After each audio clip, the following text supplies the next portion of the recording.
I lost my audio. There you go. I got disconnected with my audio. Anyway, so I was saying Amazon is one of the largest e-commerce platform in the world, meaning they provide a lot of products and services to many people in different parts of the world. Mainly their main market is in the United States or North America in particular, as well as in European regions, as well as in Asia as well. Now, obviously, having a strong foothold in the Americas region is one of their key success factors, as well as in Europe. But obviously, outside of America, in the Asia in particular, China is a difficult and daunting task because you have Alibaba there, and obviously, China wants to protect their own interests, not letting other, competing platforms to join in there or compete with them.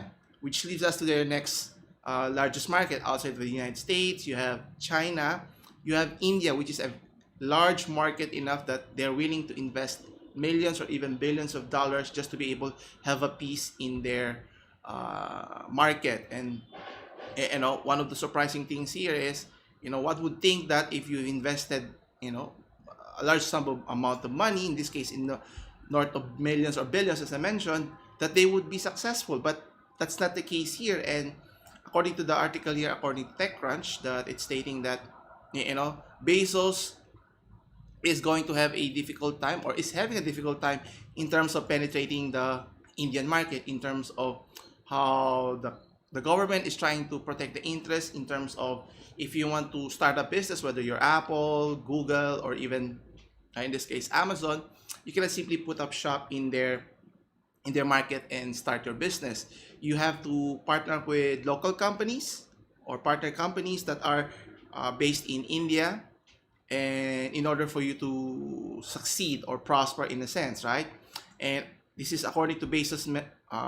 He stated that the perception of India is not being an easy place to do business, but obviously, despite the difficulty, he's still willing to invest heavily since, as I mentioned, outside of the US market, India is the next largest market that you need to tap in. And obviously, it's not just Amazon who's trying to have a piece in the market. You also have other retailers such as Walmart, to name a few, and then other, tech companies, as mentioned, Google, Apple, are trying to have a piece in the market because, up to a certain point, it's getting more saturated in the Americas region. But anyway, so according to the article, it stated that are there any obstacles? Obviously, in particular, the regulations as mentioned and the rules that they have provided to protect the businesses locally here. And after some 6 years of investing in the north of $4.5 billion, they're facing more obstacles than ever in India, which is, as mentioned, one of the second largest internet market with more than 600 million users here. So let's take a closer look here. Yes. So anyway, as mentioned, long-standing laws in India have constrained Amazon, which has yet to turn a profit. So you can just imagine after, how many years they've been investing heavily, they're still, losing money in a sense, or not even breaking even or generating revenue here because of the regulations as mentioned and the rules that they've implemented to protect the interests of their local businesses here. And obviously, they're not allowed to hold inventory or sell items directly to consumers. So what they have to do is bypass that process, and through joint ventures with other local companies, keyword is local companies here, so that they can operate inventory holding firms. But again, that's just a stopgap measures in a sense, because they've already fixed this loophole way back in 2018. So this is going to be a ongoing problem for companies such as Amazon if they want to continue operating in India. And as mentioned, according to the New Delhi, is considering even making more adjustments to provisions that would help prevent affiliated firms like the one mentioned earlier to have an indirect stake with the seller through their parent company, which is in this case is Amazon. So does this mean doom and gloom for the company? Now, obviously, they're trying to fight back, through litigations and talking to the governments here if they could be given a chance to stand a chance in a sense. And obviously, they're aggressively fighting the battle to block the deal between one of their estranged partner, in this case Future Group, and Reliance retailers.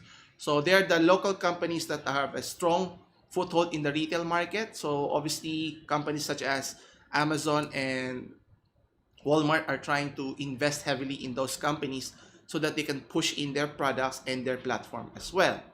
But obviously things doesn't go as smoothly as one would like to think, and obviously even investors plowing more than $20 billion to create an e-commerce market in India for the past decade only accounts for a small percentage, only a single digit percentage in the retail of the country, meaning the behavior of consumers are still based on going to actual stores, physical stores when they're purchasing their items.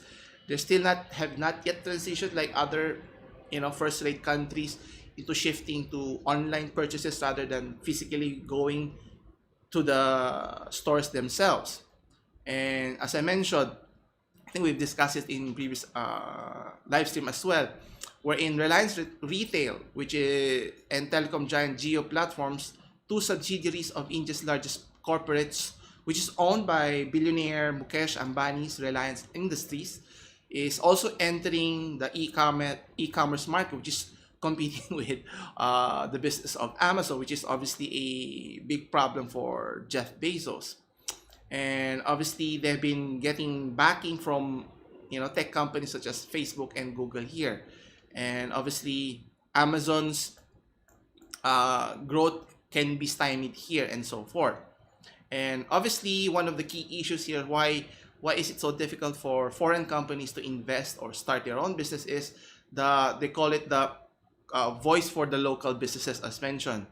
So obviously, in dealing with what happened last year with the containing of the spread of the coronavirus last year, according to the Prime Minister Narendra Modi, urged that the 1.3 billion citizens to make the country self-sufficient and be a vocal for local businesses here. So obviously, relying on oneself or internally as opposed to relying on external companies or businesses to enhance the economy. Well, obviously this goes against to foreign investors here, and obviously not just making it harder to invest, but also providing a higher tariffs in this case. So last year, New Delhi started to enforce a 2% tax in all foreign billings for digital services provided in the country. So meaning whether you're Facebook, Amazon, Google, all those tech companies that provide digital services are going to be charged, even though it's a mislead, but obviously for foreign companies or any businesses are, not happy about it in terms of how are you going to tax, digital properties here, whether through downloads or through whether it's videos, audios, and so forth, right? And does it even make sense? But obviously, you have to cater to the preferences of any government that you're trying to work with rather than go against. But we still have to wait and see what will happen here. And at the end of the day, as the years goes by, as Amazon keeps on investing more and more, the company is being asked how far it is willing to adapt its business practices here. And whether Amazon or Mr. Jeff Bezos agrees here, how far is it willing to bend, as according to the article stated, that can it still, for Amazon people, can Amazon still think that the Indian market is still a viable market here? Now, obviously, one good example that had a catastrophic relationship is, the TikTok app, which was banned by the government. Obviously, that generates TikTok, the company, millions and billions of dollars here. Now, obviously, if you're Amazon, you don't want to risk, the chance of losing that pie in the market, and that's a significant chunk of their revenue if they were to miss that opportunity here. But I will only tell as to what will be the outcome here, so we still have to wait and see here. Anyway, next is some tech news here. So now we've been talking about, in previous live stream as well, regarding how electric vehicles has become more popular than ever due to the help of Teslas, with Elon Musk promoting the alternative transportation vehicle outside of typical fossil burning engine and so forth, right? like other companies, like whether it's Hyundai, General Motors, and so forth. Other companies are trying to get in the race as well. But one of the main advantages of the electric vehicles is the convenience of, you know, not using fuel, right, as the means to travel from one destination to another. But one of its main issues is it's being able to recharge it quickly, similar to how you try to refuel your gas. Obviously, it takes hours. I think they brought it down in terms of minutes, but still, it's still nowhere compared to, let's say, if you go to a gas station, fill it up, takes only a few minutes, then you pay, then you go. But for electric vehicles, you still have to charge it or leave it for some time, and company was able to find a way to address that problem, sort of. And I'm really excited if this can be implemented in the near future here, hopefully in our own lifetime. Anyway, company is able to provide a wireless charging road for electric vehicles here, or battery electric powered vehicles here. So obviously, with the gaining popularity of electric vehicle is growing at an unprecedented rate, charging or recharging still takes a significantly more time compared to when you're charging your phone. Takes used to be takes hours, right? Now can take minutes with fast charging. And how can we translate that to a electric vehicle here? And a company here thought outside of the box, literally and figuratively. So an Israeli tech company named Electrion, I don't know if I'm pronouncing correctly, has been developing and implementing an innovative solution for this problem here. So let's take a look here. Where is it? There you go. So if you can see here, so the electric mobility uses copper coils fitted under the asphalt, so I mean under the road, enabling electric vehicles to charge their batteries wirelessly while on the move. So this how come no one thought of the solution in the first place, right? Sounds so simple, but they're the first to be able to adopt this technology here. And obviously, the one of the advantage of this technology is the system needs vehicle mounted receivers to work. So meaning, if you have an existing vehicle, can this be mounted on traditional vehicle or as well as electric powered vehicles? I think if they can do that, I think that would be tremendous, and it can be adopted sooner rather than later here. And according to the company, as mentioned, obviously this feature has not yet been implemented in major car manufacturers here, and to think that it can be an easy and cost-effective way to add on existing and future electric vehicles as well. So obviously the only issue regarding to this implementation is the inconvenience of repurposing a portion of the road with the removal and replacing of the coils as mentioned to be able to recharge the vehicles here. I think this could be implemented right away for public transportation. So you could just imagine buses, hopefully jeepneys, and even our MRT trains are using the same technology. So it would be easier and it would run silently, so it doesn't congest, makes too much noise on the road, and could be more economical in the long run, hopefully. Anyway, as mentioned, so Electrion, the company, is involved in multiple pilot programs, so to test the feasibility and the reliability of this technology, and they were able to complete the deployment of the dynamic wireless charging system, that they call it, on a 1.65 kilometer public road in Gotland, Sweden. So the fully electric long-haul truck was the first vehicle to charge wirelessly by the Swedish smart road. Now, obviously, even though it's a small parcel of road, like this one. Let's see, where is it? Yeah, there you go. So this is the coil that I was talking about, and if you were to place it along a patch of road, I think it's a small compromise or inconvenience, so long as you can make it easier and find a better solution for recharging your vehicles on the road while driving, so you don't have to worry about the distance that you have to worry if you might run out of electricity along the way. So while you're charging at home, on the road, it's still charging, even though at a smaller pace. Obviously, it's not the same as charging it directly to a wall, but it's better than nothing, right? And you can extend the life of a battery here. So Here's the track I was talking about.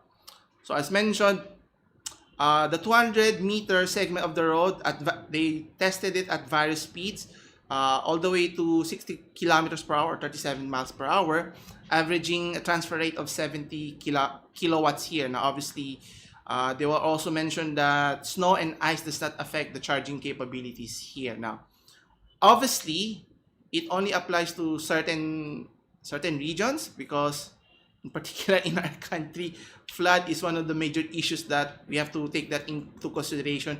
If it were to be submerged underwater, would it still work, or will it be a problematic issue in the long run?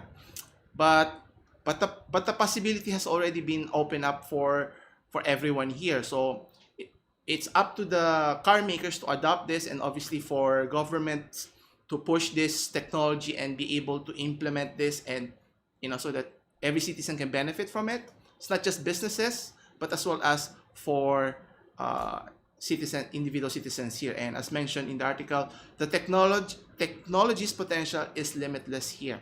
So the elimination of range anxiety and time-consuming conventional charging as one of the main issues can be addressed here. So electric vehicles more efficient, especially those intended for commercial use. So you could just imagine, in the future, driverless trucks moving on the highway. It's self-driving and it's self-powered. So you don't have to worry if it would run out of, run out of power, would it be stuck at the road, and so forth. Now, obviously, the technology has a long ways to go before that can be achieved, before we can see in our public roads here. But, if the automotive industry will be able to develop even smaller batteries, which in turn will lead to cheaper and more spacious vehicles, which in turn can lead to a more affordable vehicle, meaning everyone or anyone who's interested to shift from traditional, combustion engine can use or buy an electric vehicles here. I myself is looking forward, but the viability of being able to use electric vehicles here in our country, there are some issues, but I think it can be addressed in the long run with proper, proper people, or right people to do the job here. Anyway, going to entertainment here now. We've been talking for some time that the movie industry has been suffering regarding how the drop in ticket sales because of the restrictions of people being able to go to the movie houses to watch their films. Well, obviously, big movie studios have shifted their platforms from the traditional movie theaters going to streaming services. Well, one of the big companies or movie studios is Warner Media, who have as was reported before, or from last year, that they're going to transition quickly or simultaneously releasing films concurrently on movie theaters as well as in their streaming services, HBO Max. Now, obviously, HBO Max is competing with the likes of Disney Plus.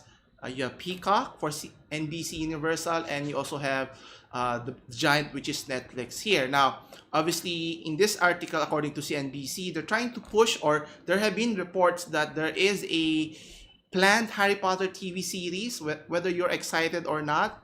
But obviously, if you're a Potterhead fan, you're looking forward to more content on the Harry Potter universe and so forth. And actually, they're still, making the Fantastic Beasts sequels, which is based on the Harry Potter universe. But obviously, creating a Harry Potter TV series is a totally different animal altogether. Now, I'm all for it in expanding the universe, but creating the right content for the audience to watch is another key here. Because similar to how Disney is trying to push all comic characters to be published or released for film consumption, as well for TV series, if it's not done right, it could turn sour right away. And it's not just that. The Star Wars franchise have taken a beating with how the direction was in the film genre, and with the exception of the Mandalorian TV series, which is doing tremendously. I've watched portions of it. I haven't seen the first season, the entire season, so looking forward to be able to watch it later on. But the question is, can they do it right? Obviously, with any TV series, if you're going to create, you have to create a long story arc. If it's going to go across multiple seasons, choosing the right character, the storyline, and so forth is critical here. And according to the article, as mentioned, the new live action Harry Potter series could be coming soon to HBO Max. Now, obviously, HBO Max, which is backed by Warner Media, is trying to push or promote their streaming services here. But as I mentioned, where is it? There you go. As I mentioned, there is some complication in terms of this can go smoothly or will it push through. Now, one of the main issues is J.K. Rowling, the one who wrote, still owns the franchise, controls the direction of the series here, whether to continue publishing more films or in this case, to create a TV series here. And also there are, personal issues or backlash regarding some scrutiny according to the comments that Ms. J.K. Rowling mentioned before.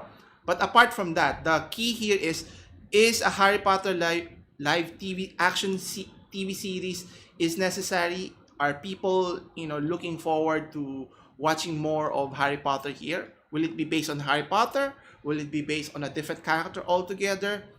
It would be weird to see a different character or different star playing the role of Harry Potter other than Daniel Radcliffe here. But it's a tricky situation. That's why it makes much more sense to create a total different story altogether. But it's a popular series or popular franchise. They want to milk for everything that it's worth here.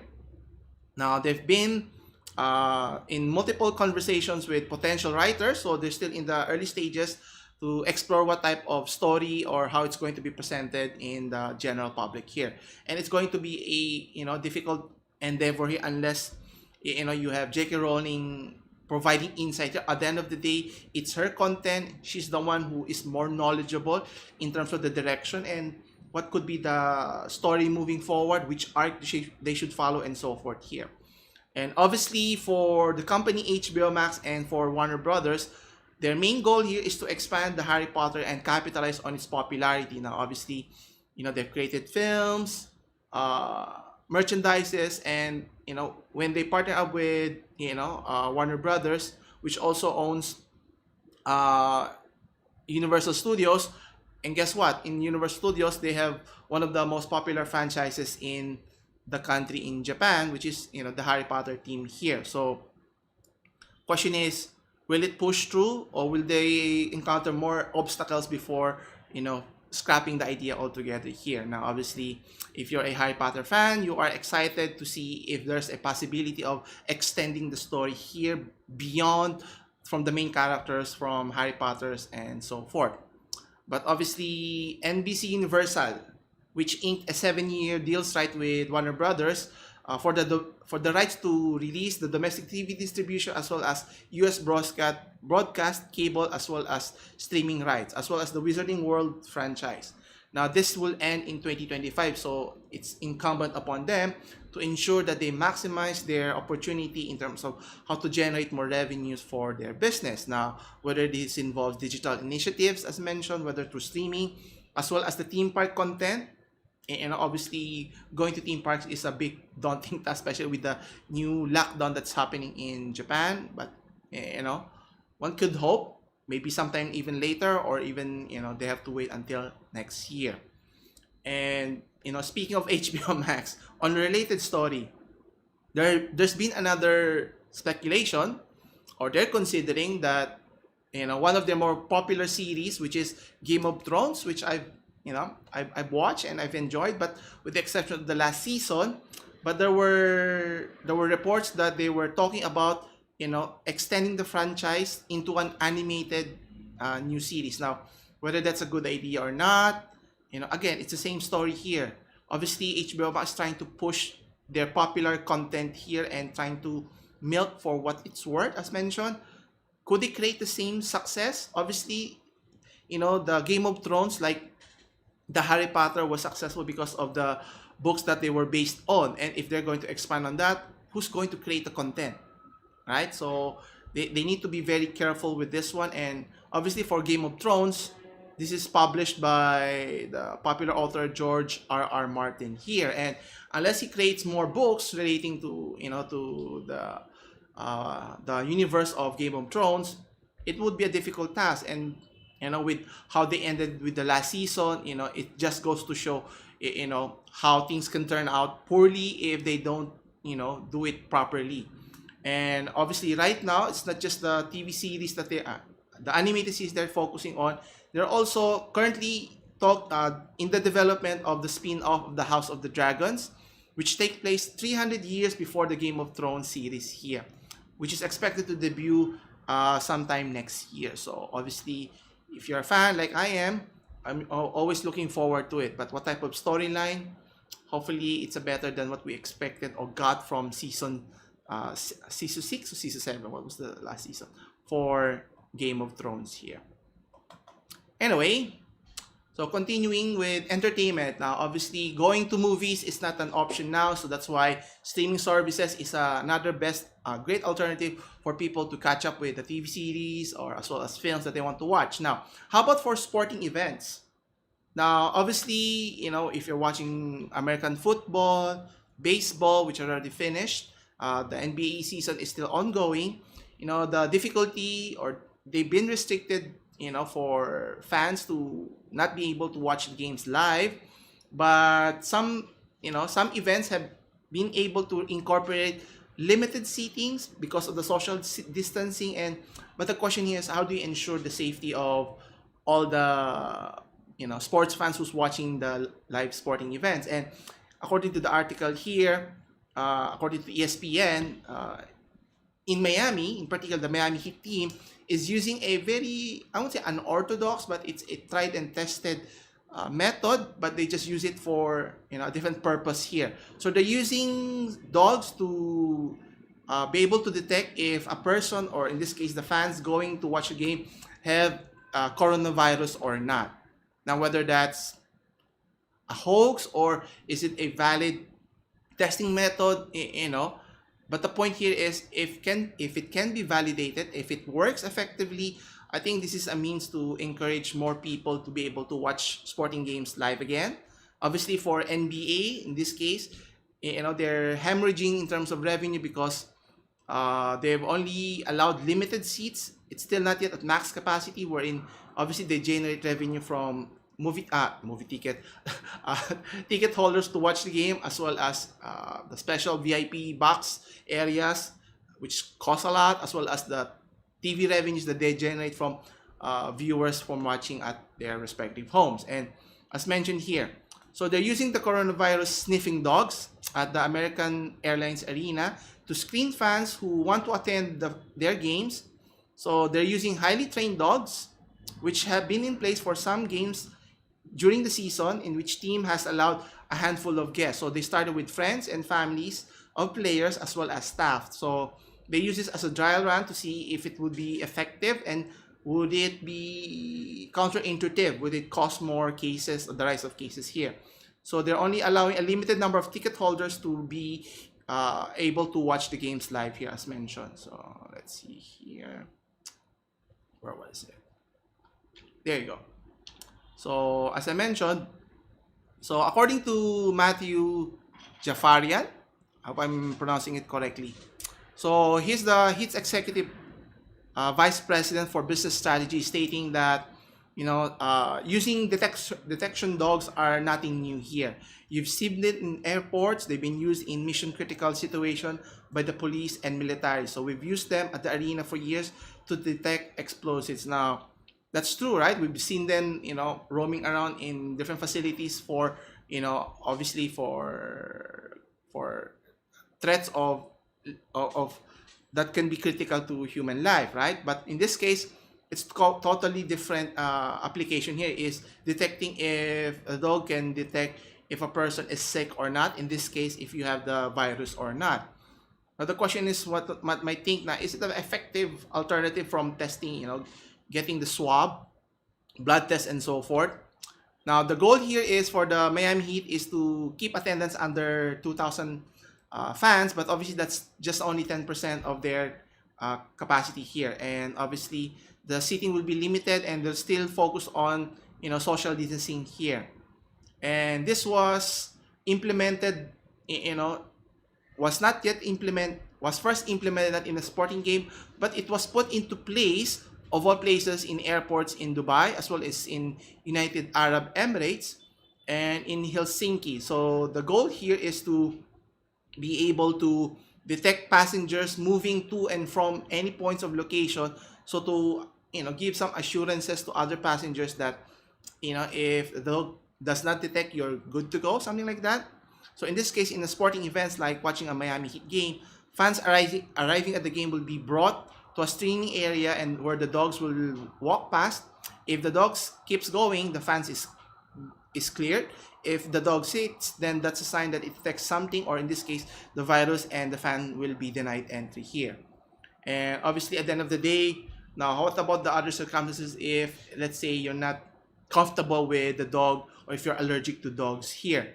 So they give you an alternative here. You can skip the dog screening and just go to the rapid antigen test instead, which gives you, the result within 45 minutes. But obviously, the results of the rapid antigen is not as accurate, right?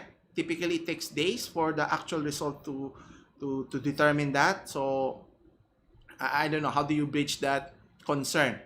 Anyway, as regards to the dog's ability, obviously dogs have a superior sense of smell.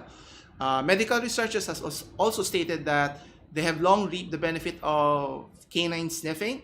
In this case, training some dogs to detect when a person is dealing with things such as if you're stressed, too little blood sugar, which could be life-threatening, and even certain cancer. So obviously, using this technology, or in this case, the help with our canine friend here, could be life-saving.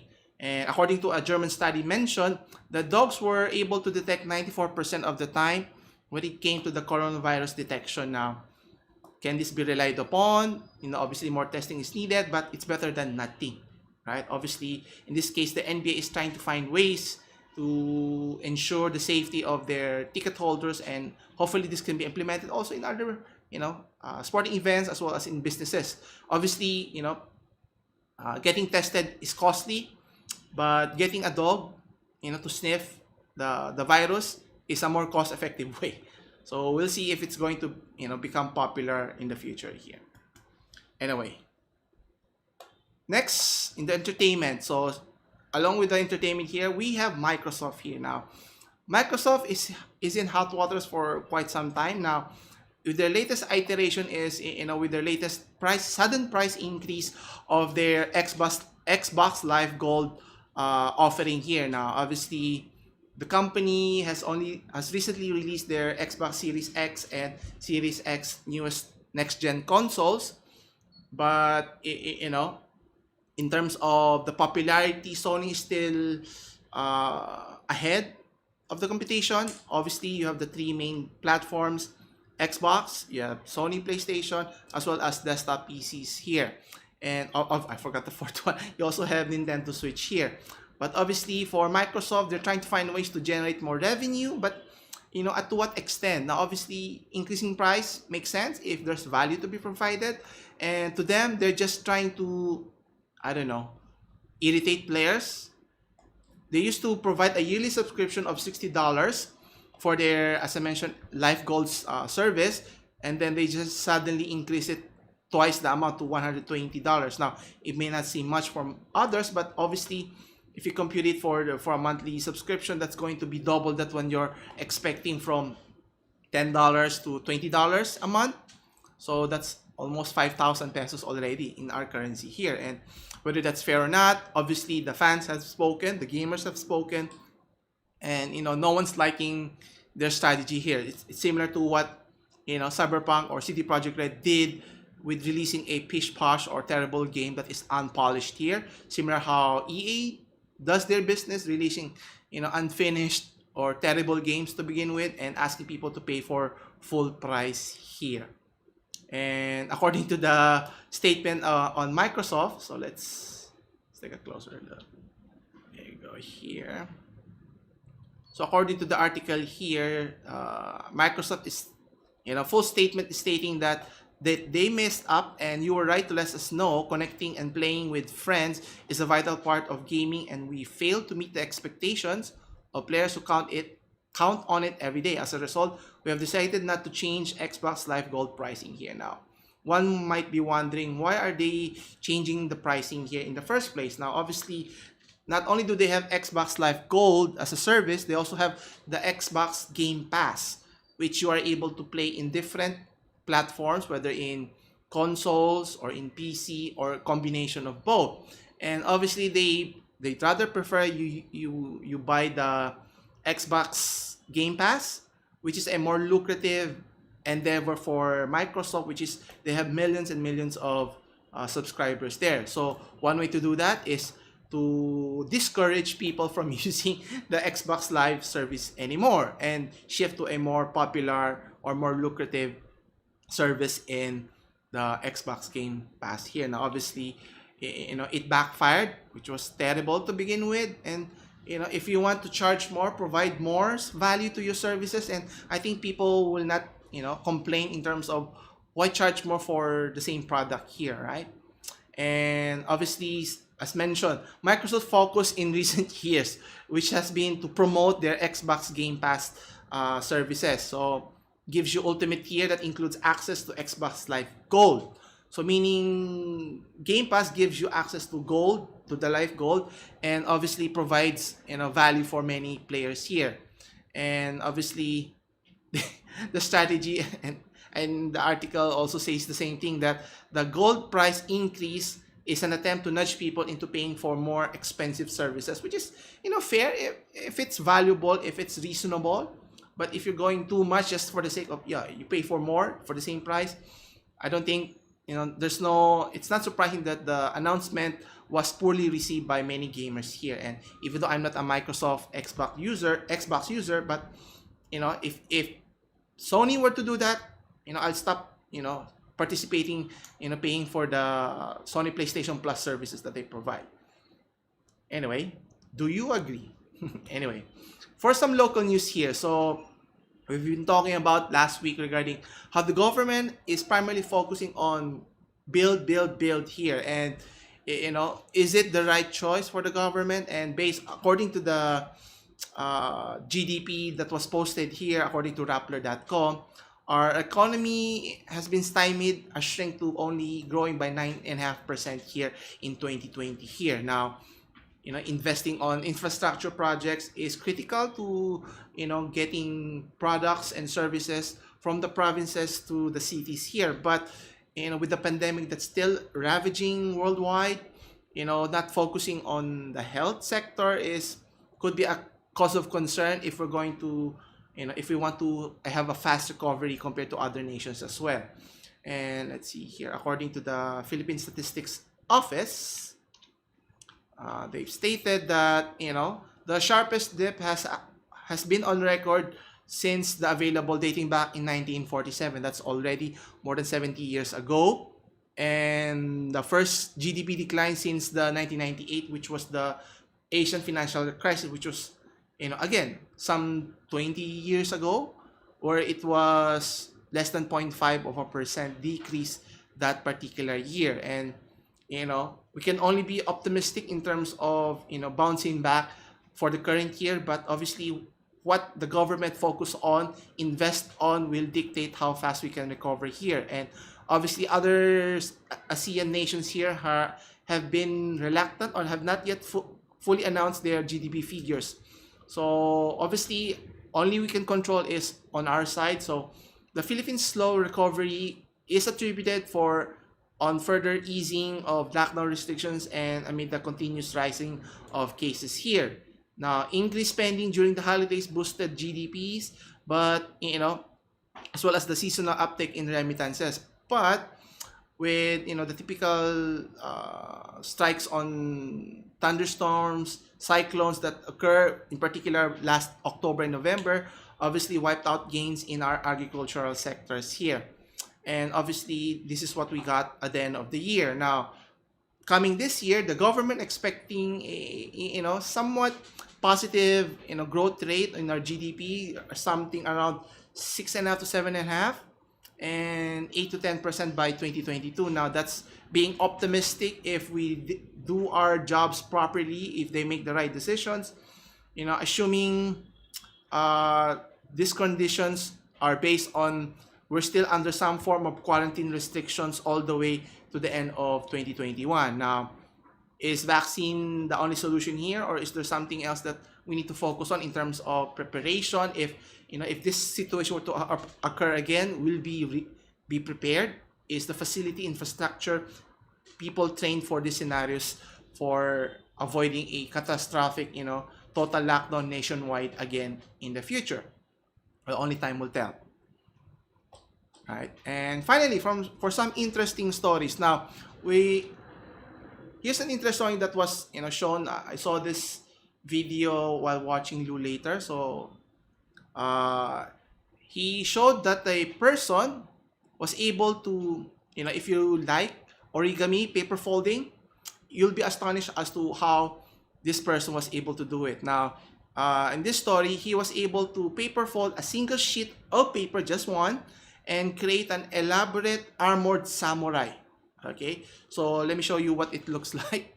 So to make sure that it is an actual paper folded. So if you look at the screen here, so that is an actual samurai here. So it's actually standing with a post, and take note, it's not just a person.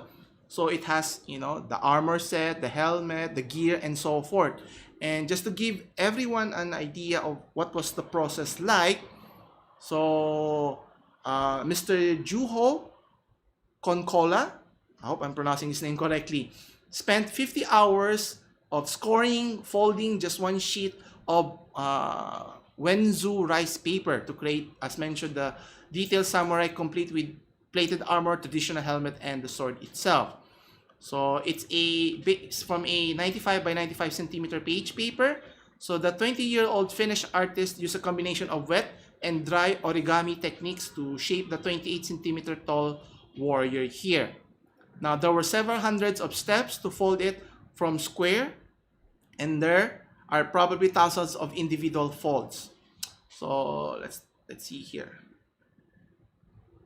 So you can see front and back, it looks an actual figure, right? But it's paper folded, so it's really astonishing that this person was able to do it. But it took a lot of time and effort. But it's tremendous. I couldn't even create a paper folded plane if my life depended upon it. But anyway. And that crafting of geometric patterns for the armor was the most difficult part, as mentioned in the article. Obviously, the asymmetry in the design allowed Juho to include a sword on only one arm, being able to make the character look symmetric here, which is even more astonishing here. Now, obviously, Konkola documented this paper folding process in the video. So I link in the description here, so everyone can watch the whole process here, which took about a few minutes, summarized here, but it's tremendous. And he also has an Instagram account here if you want to check out his other origami collections here. Anyway, so that concludes our discussion for today. So if you have any questions regarding today's topic, feel free to leave your comments, and you can check in the link in the description for all the full article on all our topics discussed today. Anyway, as always, thanks for watching. I'll see you again next week. Same time, same channel. Take care.